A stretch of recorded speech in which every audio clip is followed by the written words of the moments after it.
जिस तरीके से रेलवे सूत्रों की तरफ से ये बताया जा रहा है कि कहीं ना कहीं डेटोनेटर जो है वो रेलवे का ही है और किस तरीके से ये ट्रैक पर पहुंचा, इसकी तफ्तीश लगातार की जा रही है। आगे बढ़ते हैं और रुख करते हैं अमेरिका में प्रधानमंत्री नरेंद्र मोदी मौजूद हैं। क्वाड सम्मेलन में क्या कुछ हुआ आपको दिखाएंगे।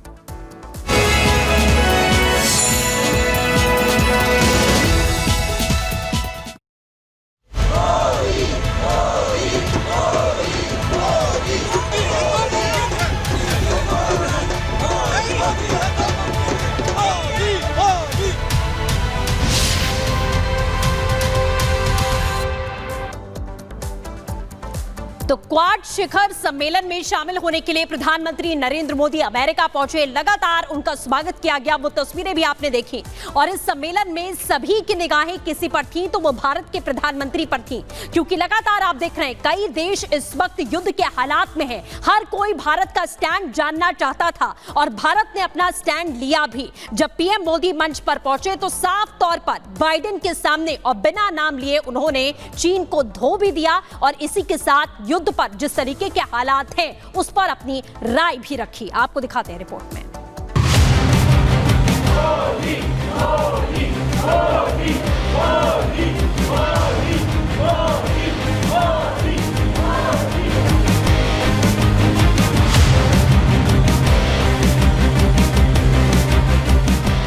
प्रधानमंत्री नरेंद्र मोदी अपने 3 दिवसीय अमेरिका दौरे पर हैं। जैसे ही प्रधानमंत्री नरेंद्र मोदी का विमान अमेरिका में लैंड हुआ, पूरे अमेरिका में मोदी का डंका बजने लगा।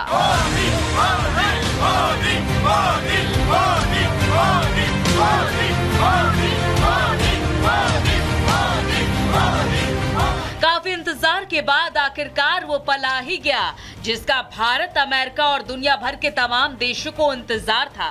मौका था क्वाड की बैठक का।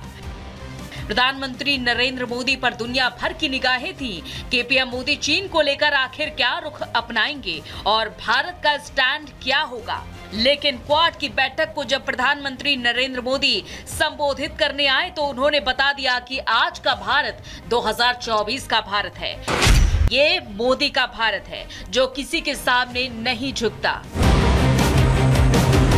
प्रधानमंत्री नरेंद्र मोदी ने 2 टूक कह दिया है कि क्वाड संगठन किसी देश के खिलाफ नहीं है, लेकिन हाँ, जो लोग अंतर्राष्ट्रीय संप्रभुता को नहीं मानते, अंतर्राष्ट्रीय कानूनों और संधियों का उल्लंघन करते हैं, ये संगठन उनके खिलाफ है और अंतर्राष्ट्रीय व्यवस्था का पक्षधर है। साझा डेमोक्रेटिक वैल्यूज के आधार पर क्वाड का मिलकर साथ चलना पूरी मानवता के लिए बहुत ही महत्वपूर्ण है।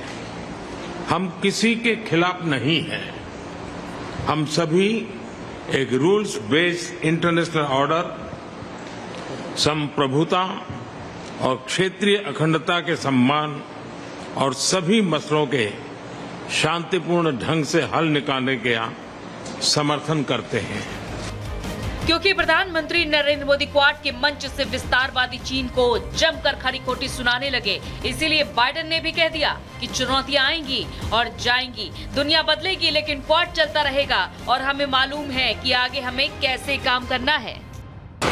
बता दें कि क्वाड 2007 में बनाया गया एक सुरक्षा सहयोग संगठन है जिसका मकसद हिंद और प्रशांत महासागर में शांति और सहयोग को बढ़ावा देना है और चीन की विस्तारवादी नीतियों को रोकना है। इस संगठन में भारत, अमेरिका, जापान और ऑस्ट्रेलिया जैसे शक्तिशाली देश शामिल हैं। इस साल की क्वाड समिट पहले भारत में होनी थी, लेकिन अमेरिका की रिक्वेस्ट पर इसे होस्ट करने का मौका बाइडेन को दिया गया। लेकिन आज क्वाड बैठक के बाद एक तस्वीर भी सामने आई जिसकी चर्चा आज पूरी दुनिया में हो रही है। क्वाड शिखर सम्मेलन के दौरान चारों सदस्य देशों के नेता पीएम मोदी, जो बाइडेन, ऑस्ट्रेलियाई पीएम एंथनी अल्बनीज और जापानी PM Fumio Kishida group photo खिंचवा रहे थे। तभी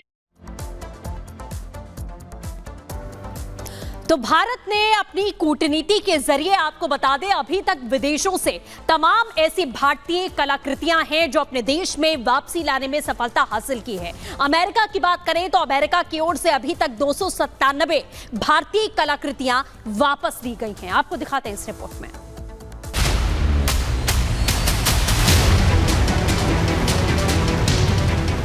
पीएम मोदी के अमेरिका के दौरे के दौरान भारत को बड़ी सफलता मिली है।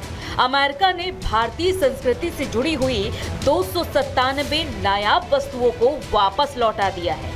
ये कलाकृतियां तस्करी के जरिए देश से बाहर गई थी। कीमती और प्राचीन कलाकृतियों की चोरी और तस्करी काफी समय से भारत के लिए गंभीर समस्या बनी हुई है।